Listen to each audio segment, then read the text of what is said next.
महाराष्ट्राचा. नमस्कार, मी प्रतिभा. संध्या लाईव्ह मध्ये आपल्या सर्वांचं स्वागत. महाराष्ट्राच्या अर्थसंकल्पीय अधिवेशनाला प्रारंभ झाला. आज अधिवेशनाचा दुसरा दिवस आहे. या अधिवेशनात अनेक महत्त्वाचे मुद्दे चर्चेला येणार आहेत.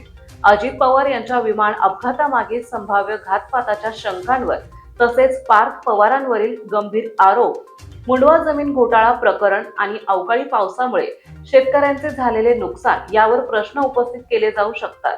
राज्याचा अर्थसंकल्प 6 मार्च रोजी मुख्यमंत्री देवेंद्र फडणवीस सादर करतील. अजित पवार यांच्या निधनानंतर हे पहिलेच अर्थसंकल्पीय अधिवेशन आहे. दिवंगत अजित पवार हे अर्थमंत्री असताना त्यांनीच अर्थसंकल्प सादर केला होता.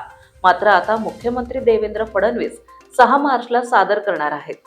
त्याचबरोबर मंत्री नरहरी झिरवळ यांच्या राजीनाम्याची मागणी विरोधकांकडून करण्यात आली आहे. राज्याच्या अर्थसंकल्पीय अधिवेशनाचा आजचा दुसरा दिवस आहे. हे अधिवेशन मुंबईमध्ये पार पडत आहे. कालच पहिला दिवस झालेला आहे.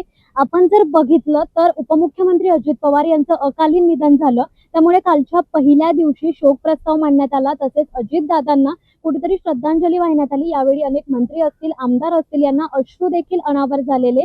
आजचा दुसरा दिवस विविध मुद्द्यांवरून गाजण्याची शक्यता आहे. आपण जर बघितलं तर अवकाळी पडलेल्या पावसामुळे शेतकऱ्यांचे मोठ्या प्रमाणात नुकसान झाले, तर शेतकऱ्यांच्या प्रश्नांवर देखील आजचा दिवस गाजण्याची शक्यता आहे. त्याचबरोबर मंत्री नरहरी झिरवळ यांच्या खात्यात कुठेतरी लाच प्रकरण घडलेलं होतं. त्या प्रकरणाबाबत देखील विरोधकांकडून पायऱ्यांवरती आज आंदोलन करण्यात आलं. नरहरी झिरवळ यांच्या राजीनाम्याची देखील मागणी करण्यात आली.